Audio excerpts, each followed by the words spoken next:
Do you guys have something in mind for your retro recommendations? I've got one, yeah. All right, cool. I've got a lot. Thinking of 2007 below. I'm going way later than that. All right. Let me think. I'm going black and white. That's gold. That's fucking perfect, please. What's up, everybody? My name is Lou from LotuS Anime, and welcome to the Anime Hour. With me today is my co-host, the muy macho majo shoujo, Dakota Broski from Dakota Broski TV. Dakota, say what's up. Hey everybody, how's it going? My name is Dakota Broski. Welcome to the Anime Hour, a new, awesome, amazing podcast that you should all be subscribed to right now. With us today is Holden Casanova. Hey guys, at this point you've probably seen me on so many failed podcasts, you probably think I'm the harbinger of death, so I'm sure that this one will follow soon. Yeah. Sorry about that, guys. Yeah, like, the reason why we brought you on so early is if this is gonna die, it might as well die in the womb. I wish you died in the womb! We need to make sure we have our Holden episode early. Exactly. If we can survive the Holden episode, yeah, then we know that we're gonna last. No, that's definitely the Casanova curse is what that's called. The Casanova curse, perfect. got it. Yeah. So Holden, it's been a while since you made a YouTube video. Can you tell everybody what you're doing right now? Yeah, so what I've been doing recently is in 2017, established an animation studio called Studio LotuS, which is actually an acronym for Legend of the Unending Spring, Lotus. In Japanese, it's Owari no Nai Haru Densetsu, which is Haru Den is the key being there because that's my name in Japanese. So the whole thing is just this narcissistic name of myself. And Lotus is just a nice way to summarize it. Bro, it sounds like a light novel title. Yeah, so Studio LotuS, though, what we do is we primarily focus recently on the adaptation of a static 2D image and kind of injecting life into it, kind of giving it a bit of movement, giving it a bit of animation. Some of our clients include recently, we worked with Viz Media, and we worked with specifically Kyohei Hirokoshi, the maker of My Hero Academia, in order to make an advertisement and music video for a volume 16 of the English release for My Hero Academia, which is focused on Kirishima. And I worked with also, the music was handled by Slushii, shout out to Julian. And all of the Viz work was handled by, I believe it was Musashi and Ryan. So let's give them credit as well. And we did all the rest. So it's I think it's worldwide now, so you can see it. It used to be region locked. So you guys can check that out. Volume 16, My Hero Academia. I think that's enough to find it. Links in the description below. Yeah, no, I'm gonna have that running over this because I'm gonna do the try-hard bullshit of actually editing clips onto this. Oh, wow. So you're doing what I did. Yeah, I'm going to try that. Man. It's worth it. And we're going to see if we can keep that up weekly.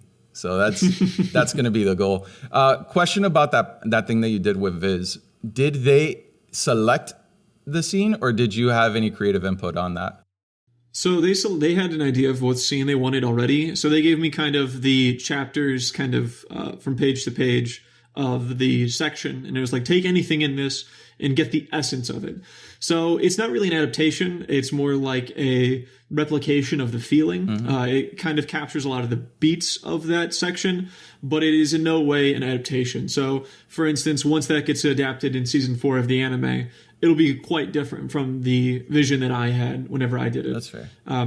Even so, it was a really great experience for me and my team. It was super cool to make something that was seen and approved by Hirokoshi himself. So it's, I don't know, man. It made my world shrink a lot that day when I realized that to make this thing get through licensing, it had to go through Shueisha and actually get approved by him himself and all of his editors. So that's awesome, dude. It was a tumultuous process. I'm very happy for you and much success going forward with you and your team. Yeah. I appreciate it. And it's exciting. Which volume 16, one of the best manga of My Hero Academia. Not gonna lie. No, it's really good. It's one of a lot of people's favorites because it has, of course, because nobody really expects an amazing Red Riot like chapter or some backstory that makes you actually fucking care. Yeah, and so I've heard a lot of people. So it's been, of course, a lot of positive reception for it because if you could have had another chapter. I don't know if you read much No, of My Hero Academia. I read a lot of manga. Yeah, I was about to say, I assume so. No, yeah, it's all So good. if you had another choice on another story arc or character arc, which one would you have a personal preference on if you wanted to animate it? Sure. So I usually try to stray away from things that are animated, so it'd be later in the series for sure. And without giving spoilers about it, it would definitely be a series apart with Mirio during the festival arc with the girl and stuff. The whole entire character arc surrounding Mirio is probably like one of the best parts of the entire series, in my opinion. I can definitely. I don't know. It's almost painful reading about, him. By the way, for anyone who doesn't know, he's the guy who can phase through walls. That's his power.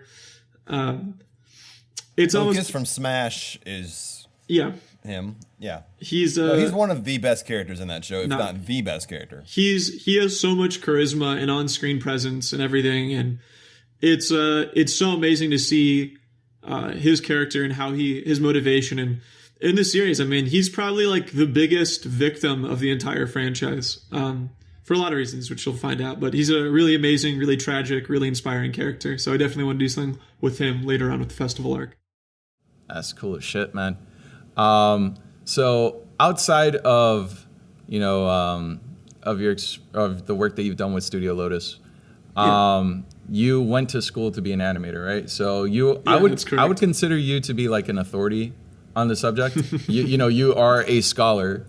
So, I guess so. By definition, I guess. My question is, for you, based on your opinions, what would you consider like essential or necessary for being good animation? Because as a medium, you see so many different ways shows get done in terms of directorial choices or differences in art style and different methods or techniques for conveying fluidity and motion, or sometimes resorting to less fluid motion to preserve character designs. There's so much to the topic or idea of animation. I would like to get a little bit of input from you as to what you think makes for good animation. Good animation convinces you, even if for a moment, that this is possible. It for a moment, what it does, good animation at its core is something that can make you stop thinking about the world you're in and temporarily immerse you in theirs. So I would say good animation at its core is immersive. It's something that can take you out of it. Because I watch something like, for instance, like a Masaki Uwasa work, and even though it's not conventionally beautiful, it takes me it's so compelling and takes me out of everything that it's super fascinating to watch. Of course, it's not my preference. My preference is like hyper detailed realism and stuff, and like really subtle things. I really like animating subtlety. That's like something I'm really passionate about, like respiratory systems and just breathing in general, blinking. How much like body language conveys. It's all the nuanced, non-linguistics. Yeah. Everything that's not said. But is it possible for things to be over animated? Yeah, absolutely it is. I mean, it's easy to push things to a point where they stop conveying and become confusing. So with animation at its very core, animation is a medium designed around communication, right? You're trying to communicate something, be it literally communicate something or convey an idea. So to express something that isn't real and make it feel and immersive in a way that is. And so if you have too much stuff, if you're too animated, if you're over animated, is what some people call, like you said, you become confusing. It becomes everything you're not saying anything because you're saying so much at once. So nothing is getting through, if that makes sense. If you have so much stuff on screen that the audience has, like, for instance, no direction, or if it's too fast, for instance, that no one can really perceive what's going on, then you're failing to communicate. It's sensory overload is what it is. Yeah, absolutely. And that's what over-animation usually is. It's when people feel too much is going on at once and they can't follow what is being shown. All right, cool. Now, I have a question for you. Sure. In terms of like the different technologies that have been used, I can think of like three major ones within the recent time. So we have cell animation, and then we have conventional just computer-based animation, and then we have full-blown CGI. Yes. What are your thoughts on those three? So Before we do that, question. Yeah, sure. With cell animation, how would you define cell animation compared to the other forms of animation? So cellulose animation is different in that the input is completely different. So it is what we call an analog input, meaning that everything surrounding it is physical. So an example of that is you can buy a cellulose or a cell that has been painted on. The way that they do that without going into the entire process is that they'll take a drawing, they'll Xerox, which is an old way to say print, onto these clear sheets of paper. On those clear sheets of paper, what they're going to do is on the backside, they're going to paint the colors. And then what they're going to do is put that on top of a matte painting, so just a background of some kind usually, or other cells so you can see through them.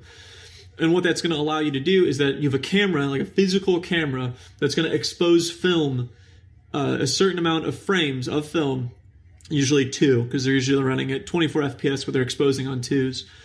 And then that is going to be brought and released digitally. They're probably going to scan it. They're going to either make it like a master copy of it, send it out to theaters potentially. But that's how cells were made. I mean, that's how like cell-based traditional animation films were made, was with cell using that method. So Gotcha. The biggest advantage I've always heard of that the term cell animation. I've always heard it around, but I never heard anybody actually go into detail about the process. So it's physical is the biggest thing. It's physical. You can touch all of it. All of it is there. Like anytime that if there was a cell anime and you can see a frame, that frame exists in reality, or it existed in reality at some point. I remember one time you were tweeting out as you were watching the Blu-ray re-release of Cowboy Bebop. Yes. And you found mistakes in yes. in the cells. I think you said you found like a hair in one of the frames. Yeah, so they had a hair in the gate, which is a classic film line. It's called a hair in the gate, yeah. They did have a few hairs in the gate. You also find dust occasionally in older ones. I think it was actually, I don't know if that was it might have been in Bebop. I feel like it also might have been in Gundam, because Gundam was so factory produced that they were just like, doesn't matter that the hair's in the gate, we gotta make Gundam. And that's kind of just how it is. It was very much they were pushing it. But the coolest thing about that, right, is that we can see the hair. So what that really means is that it's super high definition. Because it's film, because it's physical medium, if you ever scanned it, if you ever took it and you made like another copy of it, if you have like, technology keeps improving, right? We had VHS, now DVD, now Blu-ray, now like 4K, right? Mm-hmm. And then 4K is going to be surpassed and everything else, right? What's exciting about that is that the technology, as it evolves, can always go back to the analog and get a newer, higher resolution version of that analog image, of that physical image, meaning that they will always be in high definition, which is why stuff in like the mid to early 2000s that's digital will always be 480p. There's no way around it. There's no way to upscale it at all. Yeah. You can upscale it, but yes, it's not gonna improve the resolution. But it's not actually increasing anything. Yeah, you're actually just kind of you're pushing pixels at that point. It's not true, is what the word is, true HD. It's fake because you're upscaling it. So the sky's the limit, really, right? So it's possible. Crazy Holden theory. I can't wait to look back at this years from now and be right. And you can say that the Anime Hour had this. Yeah. So the crazy theory is that I believe in the future of animation, all animation is going to be made with vectors. Vectors are shapes that are algorithmically solved. So, for instance, if this is about to be some algebra, not algebra, this is about to be some geometry. If you have a line, right, you can actually graph an equation, and if you graph that equation, it's a line, right? Or some other shape. You can have fractals, you can have bell curves, anything. You can graph it up. Vectors are items that use math to figure out all of those things. So it's like the idea of tangential, right? Mm-hmm. Tangential, if something is running tangent to something, it means it gets infinitely close, right? But it never crosses or intersects, right? So you can zoom in infinitely on that, but it will never get closer, right? It'll always stay infinitely close. So with vectors, what you could do is that you would get shapes and colors and everything that are mathematically solved, and they can be expanded to infinite resolution.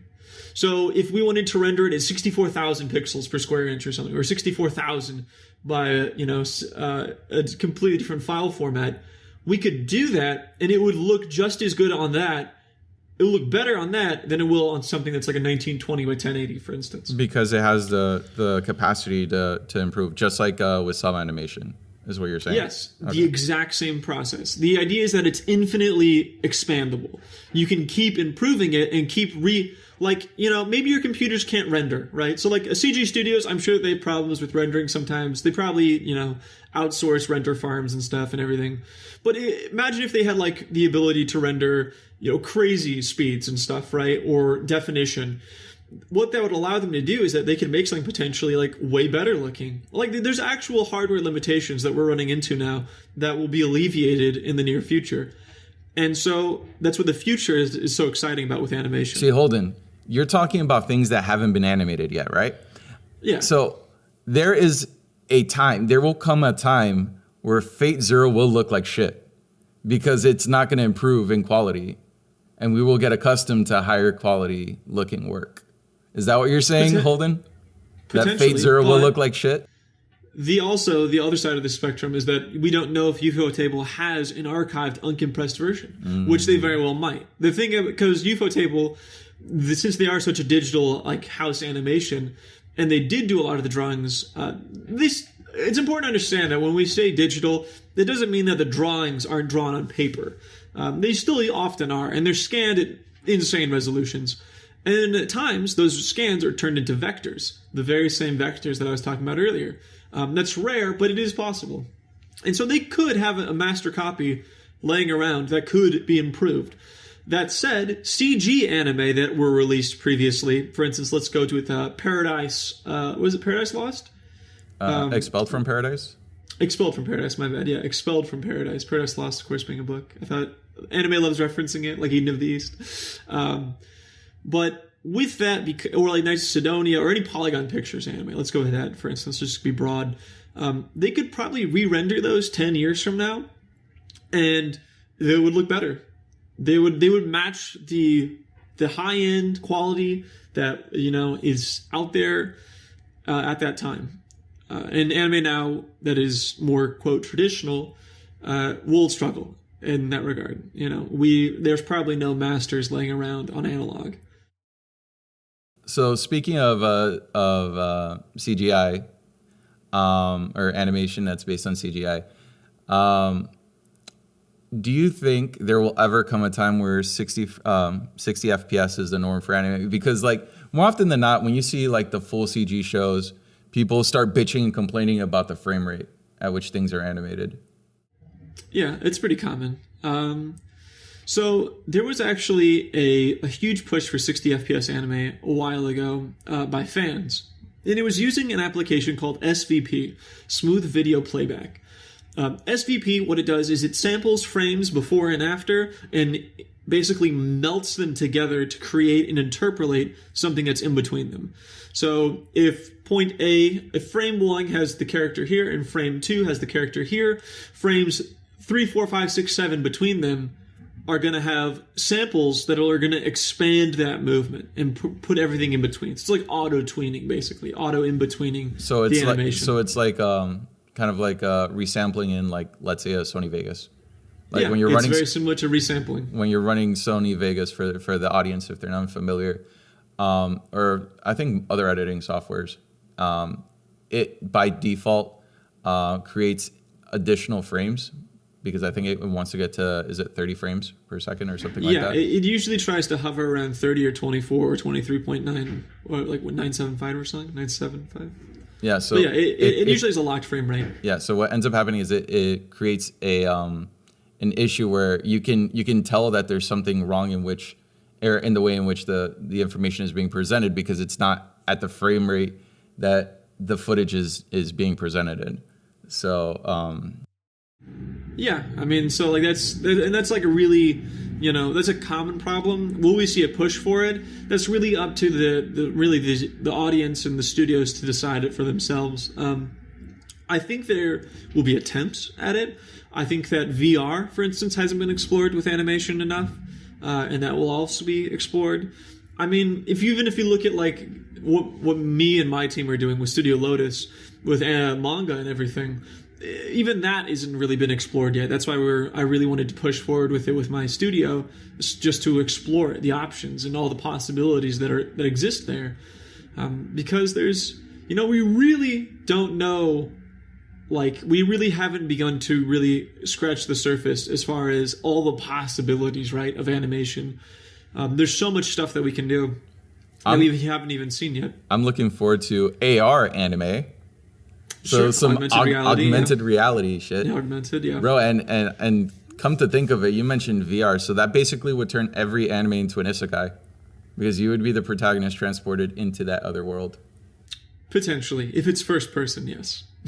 If it's a POV, which is, by the way... Light novels are going to get so fucking great. Blessed tag. POV. Yeah, I mean, there's just so much... There's so much stuff being made. I'm really excited about the newest kind of generation of animators, because they are raised digitally. So they know ways to maximize their tools. Not to say that the old blood don't, but they had to transition and learn an entirely new skill set midway through. So it's kind of impeded their progress in some ways, which is why some of these younger, newer animators are just killing it. Like, they just do some amazing stuff because they just are masters of their respective crafts. So instead of just trying to catch up to, like, I guess the new game of new animation, they're basically already in it, and they have more room and freedom to explore and learn new things. Yeah, and so it's kind of like, whenever you have to make a switch to a new version of any software that you're familiar with, right?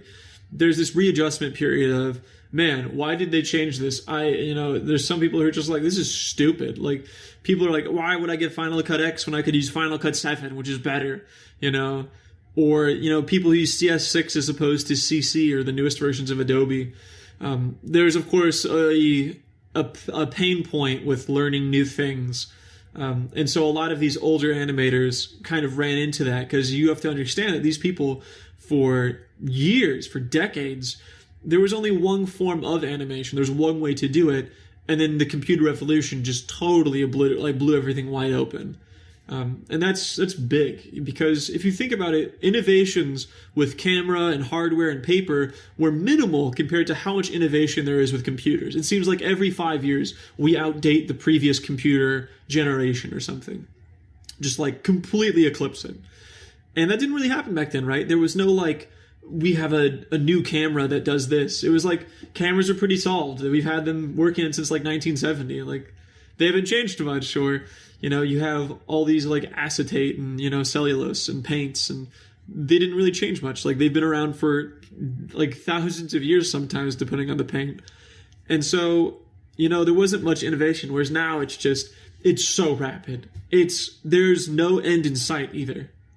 It's just this it's from a completely different planet is what it feels like, by comparison to what we've been doing. So Holden, what are some shows that you think look at? I mean, I know stuff like Redline and Fate Zero. I know you like a lot of the stuff that's like the Tight Moon really stuff cool that's made by UFO Table.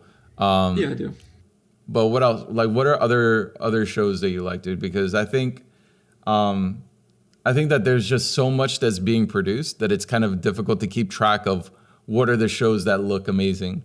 Shows like fucking Flip Flappers get overlooked constantly because they have, or Kyoso Giga, as shows that look really, really good, but because of unconventional storytelling, they kind of get overlooked. And there's just so much out there to watch. So what are some shows that you would consider impressive from an animation standpoint? So, of course, there's something as far as obscure stuff, there's, of course, things like Deno Coil or The Eccentric Family, which are both incredibly animated, but again, fall into the kind of same thing that you mentioned before, which is that they're unconventional in how they do things. So, of course, that kind of limits their appeal and audience. As far as more modern things, I think that a lot of what Sunrise is doing is absolutely fantastic. I look specifically at something like what they do with Unicorn as being just this huge landmark of animation. I love seeing modern attempts at retro designs. I think they look amazing. Like, for instance, we have the new City Hunter Shinjuku coming out, and it's going to be amazing. The trailers from it look absolutely amazing. It's so cool because I have such a soft spot for the kind of almost over-designed characters of the late 90s, early 2000s. So something like, for instance, my favorite character designer of all time being, Kawamoto, right? So he was the character designer of, most notably, Cowboy Bebop, Noragami, Blood Blockade. That's another so well-animated cool show. It is, yeah. That show looks fucking great. Everything that he does, his designs are just amazing. So Toshiyuki Kawamoto is definitely my favorite character designer of all time. I really like how all of his women feel really badass. They feel like femme fatales. I like how all of his men have like this really almost arrogant design to them. They all look really cocky usually. And the biggest thing I like about him is that all of his characters look completely different from one another. Like, there's no same face issue. There's no, like, templates for eyes or anything. He's just all over the place. You can tell when he does stuff, though. For instance, like, another really notable show of his is going to be something like Golden Boy. All of the designs in Golden Boy just absolutely look fantastic, and nothing looks like something else in the show. And that's what I love. I love that kind of stuff. And so I think a lot of animation that uses retro designs is really cool looking, really exciting. So something like, for instance, Megalobox recently has very retro designs by comparison. Or Ushio and Tora. Yeah, Ushio and Tora, the 1990s manga adaptation, only done recently. Even, God, what was it? Even if you have like Gegege, right?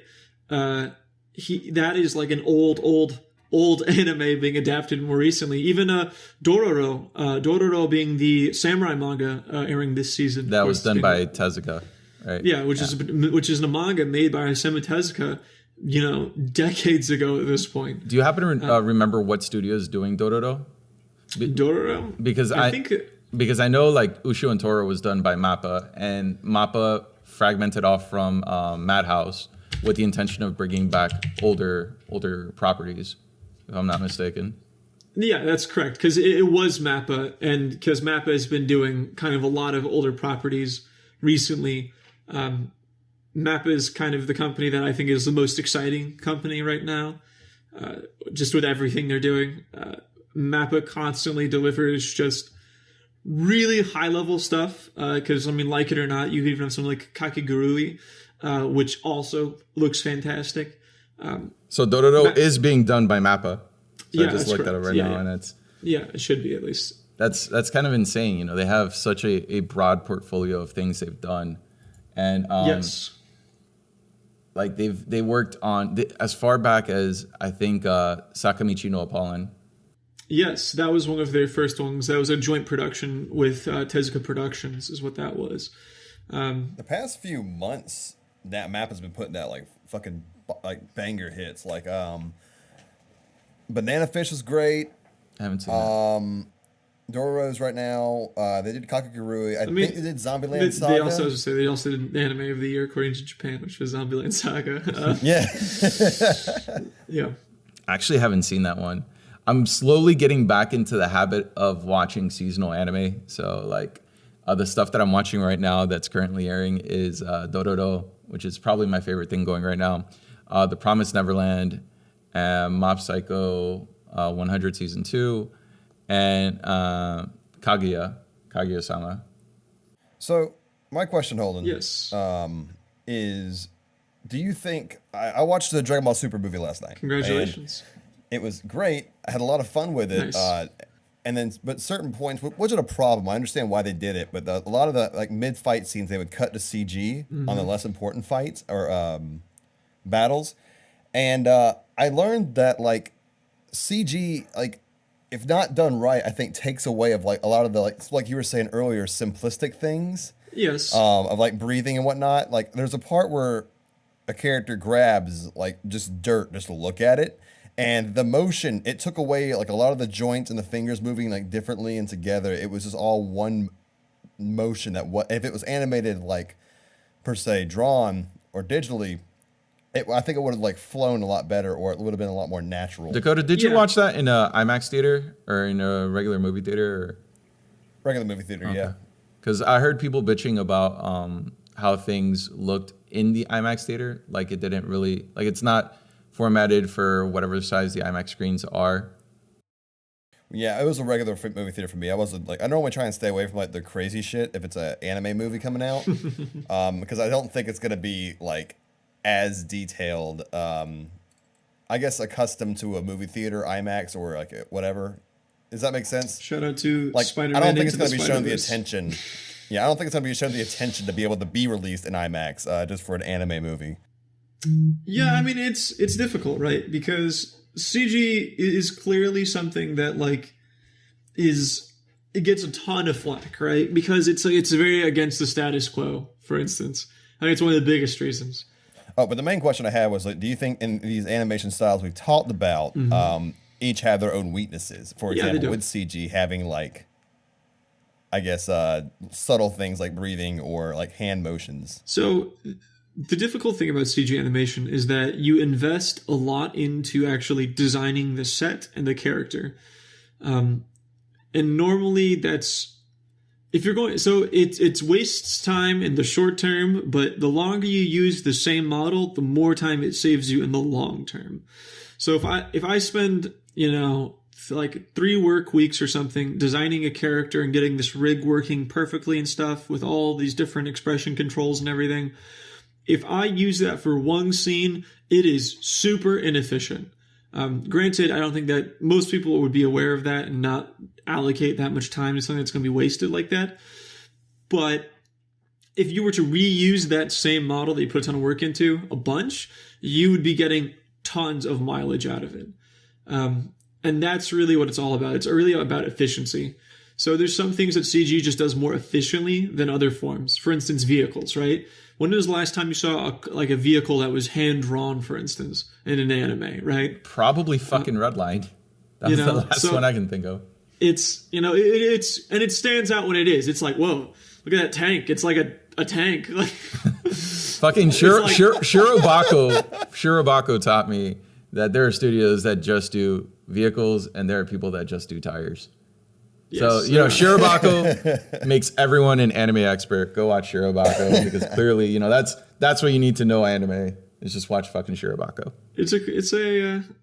It's not entirely all smoke and mirrors, but it's also not 100% the truth. But it's a really entertaining show for trying to combine them. It's the Bakuman of anime. It's very similar. I think Bakuman's a bit better for manga, though. I think it was 2017 where it came out, where it was just I think it's like Alice and Zora. It was about the one about the psychic girl and the grandpa. And basically they had a car chase in it, and everything was everything was animated beautifully, wonderful. And not to say the CGI bad, but when they went into the car sequence, they decided instead of just making the car CG, they made the whole entire world CG, just from the outside cars perspective. Oh yeah. That's what I'm talking about. I mean, it's probably easier to do that than to try and figure out the compositing. I was say, so the perspective would be a lot easier to solve with that because it'd be consistent. So like your geometry would be stationary. You move the camera, the geometry, the perspective changes automatically, essentially. Whereas with drawing, changing perspective, like a perspective change in drawing is so rare, and when it happens, it's like, whoa, they're changing perspective. Like this is crazy. Like if you see a camera move, for instance, that's like hand drawn, they're first off, they're super rare, and secondly, it's like, what the hell is going on? I'm moving. Because so much anime is locked down camera storytelling. It's like the camera is like static and it can follow stuff and everything, but it's not someone holding a camera moving with it. Like the camera doesn't go forward or pull back. It's very rare that those happen. There are camera movements in Garzy's Wing.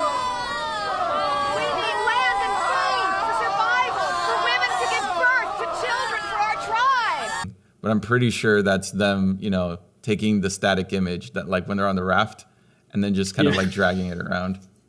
Yeah, that is them dragging around. What I mean by camera move is like literally. Oh no, I know. Getting farther and closer away from a subject, for instance. Have you watched the fight scene with Bakugo and Midoriya in the last season of My Hero Academia? Yes.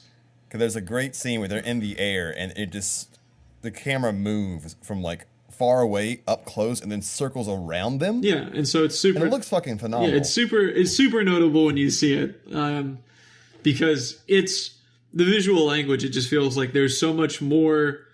It's so rare, dynamic. It breaks convention of what you're conditioned to see. Like if all the show was like that, moving with 3D camera moves, shots like that wouldn't stand out. For instance, and Lou would get very sick. Yeah, potentially. I would. Lou would get actually, very sick. actually, I would say that I'm pretty okay with that because it's more subtle. So like in Land of the Lustrous, a lot of the fight scenes have a shifting camera. Yeah, they do. I really like it. Now that like we're talking about it more and more, and I keep thinking about different animes that I'm like, okay, yeah, I'm starting to see this more. Land of Lustrous is a great one. Maybe even with the CG, I think it was easier to do. No, I mean, of course, it's slightly easier because, of course, you have a camera, so it's consistent setting. So, like the walls, the archways, they're all static, so they're consistent, and that's like really amazing. So it's slightly easier, but I mean, that's not to discredit all the work that goes into what they created for that. For instance, a great example, which is definitely an anime, Spider-Man Into the Spider-Verse has a ton of movements like that, where the camera is tracking a subject and following them, like with Miles, for instance, when he's jumping off of buildings and stuff. And it feels amazing. Like it feels super cool. Like even that little intro sequence where he's high-fiving all his friends. Yeah, it's super dynamic. Like you can feel all of it. Spider-Man Into the Spider-Verse is pretty much a film that I think proves that CG animation is basically the cutting edge if you can just hone it. I of course am super biased for it because it's like they're trying to push comic books and a 2D feeling and stuff, and I'm like, yeah, that's what I want. That's what I'm doing. Because it has like word bubbles and stuff, and I'm like, hell yeah, it's like a comic. Like I'm like, this is good. My favorite part of that movie, it was just like when it's very subtle, but it was a part where he's trying to learn how to jump. I guess he's the leap of faith or whatever. Yes. And he jumps and falls, and you have this like words that follow him down saying "oh" as in I'm falling. Yeah. And then at the very end of the movie, when he owns it, woo. and like he flies up the exact same scene, and it has like woo. It's woo. Yeah, it's like inverted. going up. Yeah. I think it's pretty cool. There's a lot of really subtle things I like about it. Like whenever they're running and stuff, they have the pitter patter of their feet physically there. You can read. The stomp sound effects and everything. Or the clack clack, or, tap tap or or one of the best ones. This is a super Easter egg for you kids. Whenever they are coming out of the science laboratory place and they steal a bagel and then they throw the bagel back. When they throw the bagel at the scientist, the sound effect says bagel. So I noticed that my second time watching the sound of the bagel hitting the guy was just bagel. It's bagelled. So it's a really cool knot. Spider-Man got bagelled. So Holden, if you don't mind me cutting you off, how would you like to play a little game? Dude, it depends. This sounds like some Jigsaw stuff. What is this? This is not that bad. It's just a little quiz. We're gonna call it the Weebus Link. Dakota has a series of... The Weebus Link? Yes, sir. Dakota has a series of 5 questions. Oh, God. And for every question you get right, we'll donate $5 to the Animated Dormitory Project. Wow, I'm sorry, Animated Dormitory Project, about this. When was the last time you've been called the Holden Encyclopedia? Man, that was earlier this episode, right? Yeah. Or was it before call? I don't know. Whatever. At some point. Yeah, it's happened today. I can promise that much. It's rare. Let's get it. But it happens. Online influence helps. We got to do real world stuff, though. All right. So the first question is, what studio made the second season of Psycho Pass? Of Psycho Pass? Let's see. So IG made the first one, which means that was it? Let me think about this. Second season. Was it Dean? It was not. Okay, so if it wasn't Dean, let me think about this. We'll give you three. We'll give you three answers. Yeah. Do we add the sound effect like? And it's not. And it's not IG again. It is not not a trick IG. question, right? I was like, Yeah, specifically to see. It's not a trick question. IG did season 1 and they did the movie. they did the. Oh fuck, you're right. The other the way to rephrase this is who do we blame for season 2? Who do we blame? Psychopaths. Oh my god. It's not my fault. It's somebody else's. No, I'm trying to think. It has productions in the name. It has productions in the name. Oh man, because when you said that, it threw me for something that's totally wrong. Okay, first off, which was David Productions, which is I know by JoJo, and I know that's all they do. So I know it's not them, which means if it has productions in the name, you basically gave it to me. It's Tatsunoko. That means it's probably Tatsunoko Productions. That's it? That is it. Oh my god. Tatsunoko Productions. I wanted for the to win. say Dean, so I feel like Dean just does. I feel like I mean, Dean just ruins I everything don't know, 'cause that's except what I was thinking. Rakugo. I was like, but Dean is such a humanoid typhoon and like everything they touch, and so I was like, man, did they really do it? And then I was like, no way, that's crazy. That's funny though. Oh. All right, question number 2. Name 3 shows directed by Tetsuo Araki. Oh man, I'll just go in order then. So let's start off with his first one, which is Death Note. Then let's move on to Guilty Crown later in 2011, and then let's move on to his most acclaimed, of course, Attack on Titan, season 1. He did not. Spoiler: he does not direct the later seasons, and it actually shows that he doesn't, because it's a lot different. That was almost in alphabetical order too. That's great. Yeah. All right, that's another $5. There it is. Let's see here. Oh man, I'm gonna fucking ruin this. Let's not focus on my name butchering. In Saint Seiya, Oh man. what do the Saints call the armor they wear into battle? It has something to do with metal. That's all I know. I'm trying to think. Because I know the main character. Man, they just changed their color because he's got gold. Because they're the Crystal Knights or whatever, right? I'm trying to think. Is that They're bronze saints, silver saints, and Saints. gold saints. There's only 2? I thought they're silver. That's weird. No, there's bronze, silver, and gold. Okay. And the main character is silver, right? He's a bronze saint. Dude, wow. Rest in peace. Good luck in the climb, though. I hear that bronze is some pretty hard elo to get out. Let's shout out to Holden if you want to get out of that bronze. No, I've got a... Man, I have no idea. What would they call the armor in that? All right, it is cloths. Cloths. Cloths. Damn. Because you were like, man, these metals, and I'm like, not close. That's funny, because I knew that it was something to do with metals. That's all I know about the series. That and it's like the second most popular karaoke anime song. Behind, of course, here's your guys' question. Most popular anime song that is sung at karaoke bars in Japan is... The theme for Eva. Boom. Cruel Angel's Thesis. Damn, that's $5 we donate to Holden I'll to PayPal you. Studio LotuS. We'll donate it to your Patreon, Holden. I'll give you another Uber card you'll never use. Oh man, there it is. Lyft. I wonder if you can still redeem that if you never used it. You probably can. I doubt Uber is All right. too. That's fair. All right, number 4. The GAZELLE punch is a technique used by which shonen protagonist? That's Gazelle Punch, but The GAZELLE punch is a technique used by which shonen protagonist? Let's not focus on the butchering of a pronunciation. Oh my god! Let's focus on the money we're giving for a wonderful cause and with help of our wonderful friend Holden Casanova. I think he's got. I was physically GAZELLE. I was physically dying, dude. Holy shit. Yeah, that's fucking isn't that man? Okay, here's the pun about this series. I hope it's right. Is it not the series that is the name is butchered? It means the first steps of erectile dysfunction. So I'm gonna guess it's Hajime no Ippo. That's what I wanted to guess.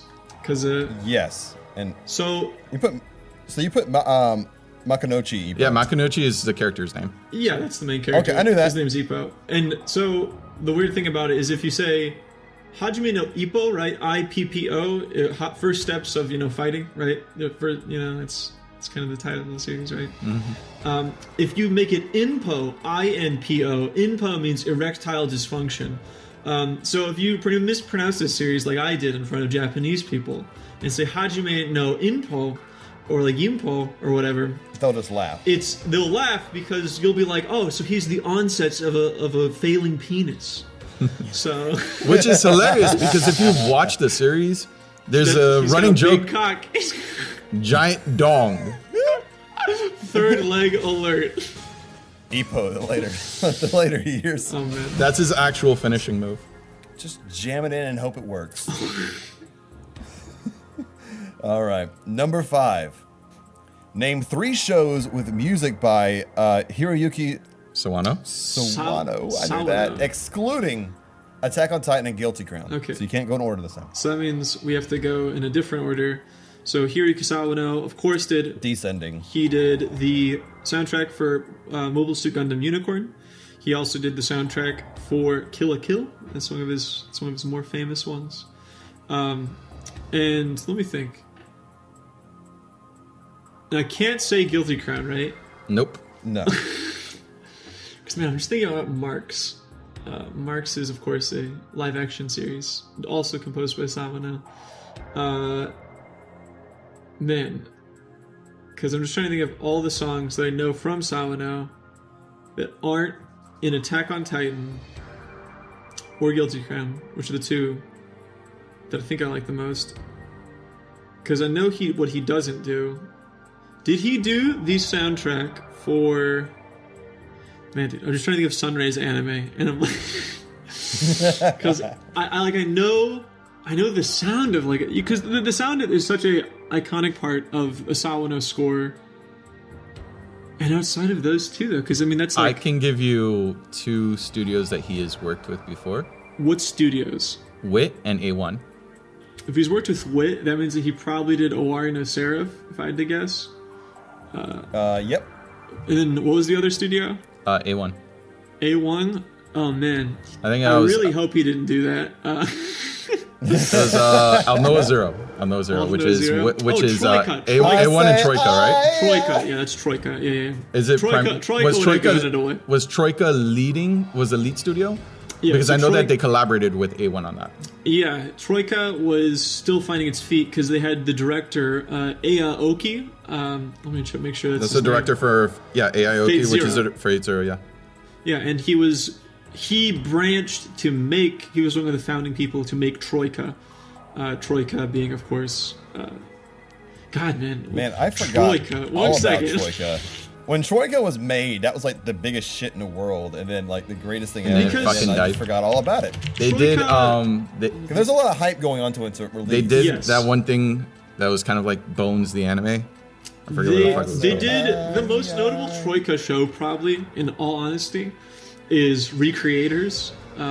Most popular, of course. I was thinking, because I was looking it up, I was like, dude, Troika, like, Which he's also done music for. yes. But I was trying to think, just now I've been just thinking about Troika. Like, they're really under the radar a lot, of course, but they made like a huge sleeper hit last season, which is Bloom Into You, which everybody really likes. It's a Yuri series that is pretty grounded. A lot of people really like it. Pretty nice. Yeah. It's a lot of similarities to your own life if you ever had a significant other, but most of you weebs have fucking not. Whoa, So, there it is. Shots fired. Need some controversy. Shots fucking fired. But Dakota. we're not going to get anywhere in this podcast if we don't call out people and cause mayhem. it's true. I guess, or personally attack pretty people. Oh, that's we true. need controversy. Shout out the Prince. What? That's one of my favorite songs by Prince. It's Controversy. Oh, it is controversy. Okay. I was like, why were you targeting Prince? I was like, I don't think even Prince even likes anime. Also, he's dead. Like, I don't know how much beef we can start with Prince. Because I thought you were just going for like, I thought you were just swinging for the fences, Dakota. You're like, yo, Prince is going to make a video response to this. We're gonna get hit with a cease and desist by the estate of Prince. Oh man. I'm gonna have to bleep that out, like the whole him mentioning Prince's name. Otherwise, we'll see some purple rain. All right, guys. So, how about we move on to some retro recommendations? So this is going to be a segment. Speaking of which, that was $20 going to the thing. The animation animator dormitory project. Yeah, animated. That one, yeah. Yeah. So let's go ahead and move on to some retro recommendations. So these are older series, because right now the culture of the anime community is kind of fixated and focused on seasonal anime, and I think we don't like that. Well, I mean, all right, I'll be honest. All of last year and the year, fuck off. No, hold on. All of last year and probably the year before, I kind of like swore off seasonal anime because I wanted to watch all the shit that was on my shelf. And if I had something to keep up with weekly or 10 things to keep up with weekly, there's no fucking way it was going to happen. Like, time is so limited. So I started watching older shows. But now I'm trying to maintain everything in moderation because like I was not really involved in the conversation of what is currently airing. So what I would like to see is people branching out into some of the older stuff, because not everything that is currently airing is good. And there's like, if you're short on things to watch, you don't have to watch like shit that's currently airing. You could always fall back on shows that are already done. And the best part about them is you get to binge at your own pace. Wow. So, don't binge, kids. So I'll go ahead and I'll go first with stay a season behind with my retro recommendation. I mean, in terms of like watching something that's a season behind, I'm watching Middle Manager Tonagawa is a show from last season, since Dakota said last season. That show's really great. I just started Gridman. There it is. I dropped Gridman on episode 2 and I never went back to it. So wow. People say I was going to, and then a lolly showed up, and I'm like, damn, I'm in. The tokusatsu reads intensify. So, right, so what was your? I think Holden was about to ask is what are we going to define retro? Yeah, because I'm an old blood myself, about to turn whatever, and that makes me feel old. So what is retro? Let's say at least 10 years old. 10 years. So going back to just like that Twitter meme, 2009, 2019. Man, I've got a great. Okay. I have a show that aired in 2009 that will make you feel really old. Hit me. Bakemonogatari is a series. Jesus fucking Christ. Bakemonogatari's retro at this point. Yeah. Jesus. According to that definition, let me make sure again, but I'm pretty sure that Bakemonogatari was the anime, the first one. Yeah, 2009. Yeah, I was right. Okay. So, Bakemonogatari aired in 2009, directed by Akiyuki Shimbo. Of course, insert animation nerds being like, but Akiyuki Shimbo doesn't blah, blah, blah. Because they hate giving him credit for doing anything, just as he hates giving credit for people who do stuff for him. But Studio Shaft pretty much revolutionized the like romance harem genre with this series, Bakemonogatari Ghost Oris, if you want the English literal translation, because it's Bakemonogatari is like Bakemono, monster, Monogatari, story, monster story. In that case, it's Ghost Ori, though. So, fun series. I'm changing my answer. Really good. 2009. It looks really good still, just because its style is so potent, and it aged really well. I've seen it recently. It looks great. If you get a chance, it's got a huge fan base, ton of series. Just had some movies come out, Kizumonogatari, all of which are worth watching. Yeah, so it's retro. That broke my heart. I'm looking at 2009.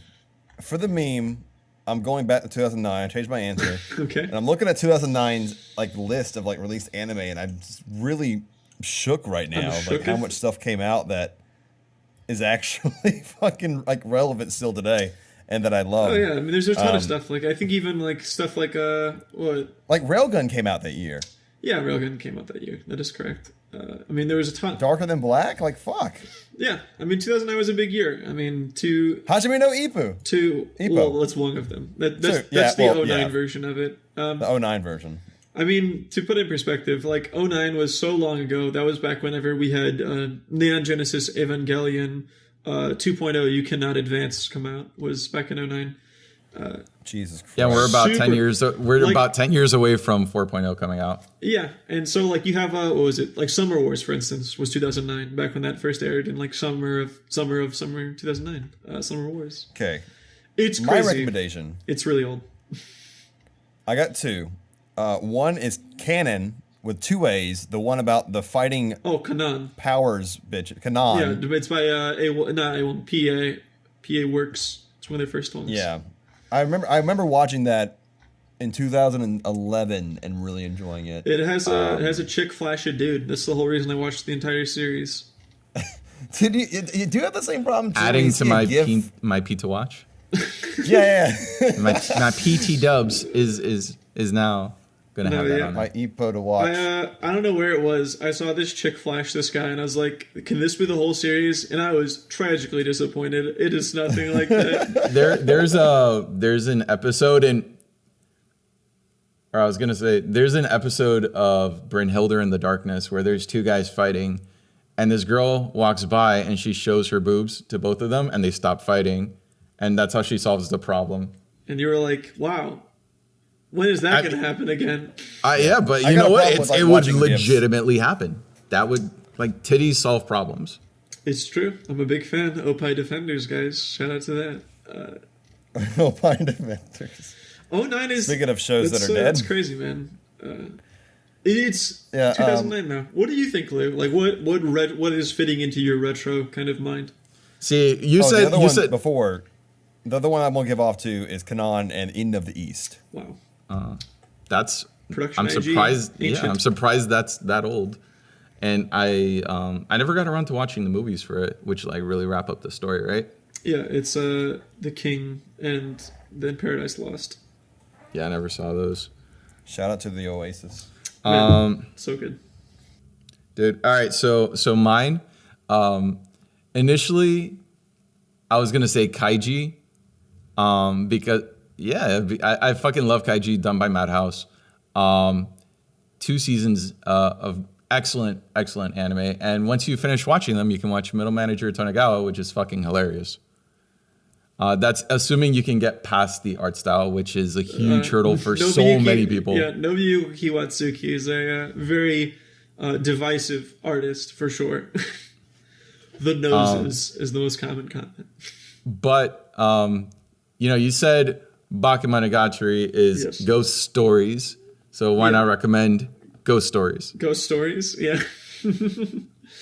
Ghost Stories is old, man. Yeah, it is old. That's What kind of audio format would you recommend? only exclusively Japanese, obviously. I mean, subtitle is always the best way to watch any show, right?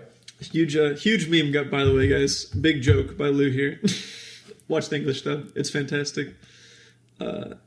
It pretty much, its legacy is built upon its official abridged version, which is the official dub.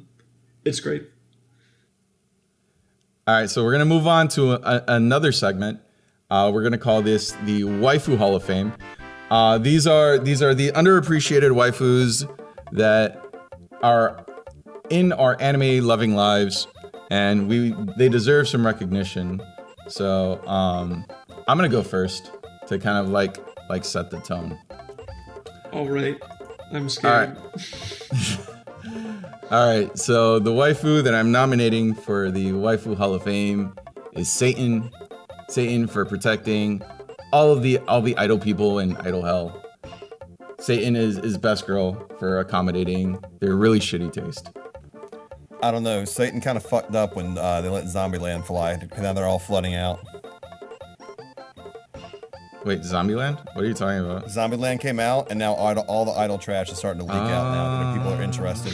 It's leaking. I like how It's a torrent of That's a idol lot trash. of damage. I'm like, man, get some Flex Seal, dog. Seal that up. It even seals under hell.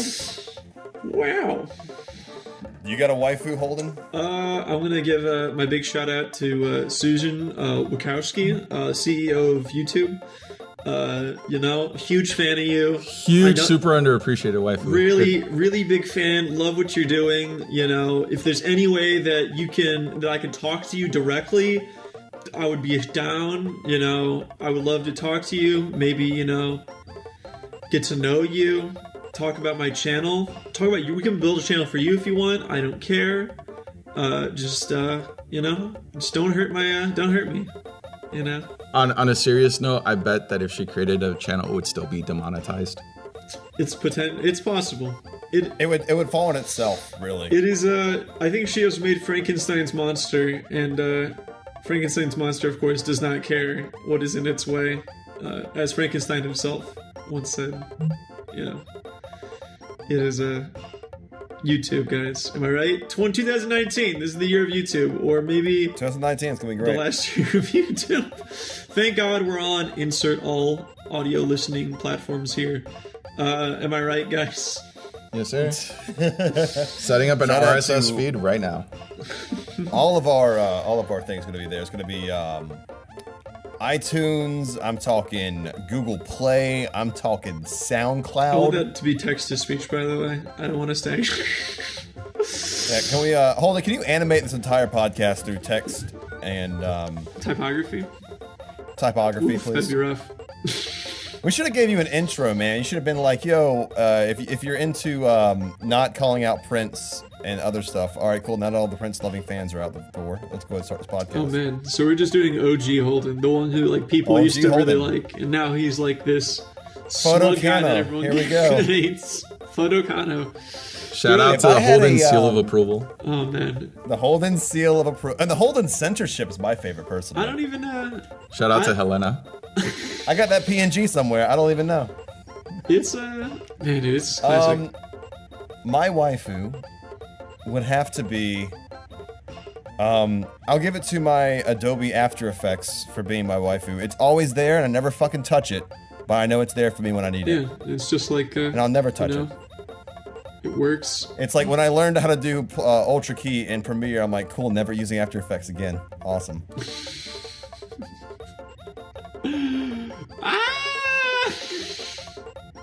It hurts.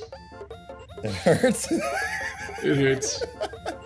I need to learn how to use Adobe products at some point. I am still on my old editing software, and Shout out. Speaking of transitioning to new softwares. Shout out to Avid. Use my promotional code Holden to get 15% off your Avid order.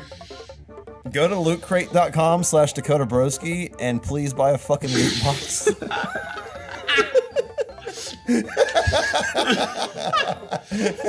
It's just, what are you waiting for? Just buy a fucking loot box. They're not paying They me. need not to. they don't have a gun to his head right now. They don't. All right, so that's it for the Anime Hour. My name is Lou from Lou Talks Anime. You can find me at twitter.com/Lou Talks Anime and my YouTube channel where I rarely make anything. But, that's why I have the Anime Hour, right? And with me today was my co-host, Dakota Broski from Dakota Broski TV. Hey everybody, it's Dakota Broski. You can find me at Dakota Broski Anime TV on YouTube, Dakota Broski on Twitter, and if you go to lootcrate.com/Dakota Broski, you can get this down 10% off. Please buy a fucking loot box, please. And Holden, where can they find you? They can find me on Twitter on Holden Reviews. They can find me on YouTube under Holden Casanova. And if you're interested, you can always stop by the Anime Anime Discord or contact me. I've got direct messaging open on pretty much everything. So if you want to talk about anything like Lotus related or anything else, feel free to do so. I'm always available. Link in the description below for that. And then we don't have a Discord. We're just gonna use Anime no Yume and just pretend it's ours. Sure. For now, yeah, we're gonna borrow it. That's totally fine. No, that's fine. So that's it for us. Thanks for stopping by, Holden, and we hope you all have an awesome day. Thanks for coming by. Sayonara. See you later, kids.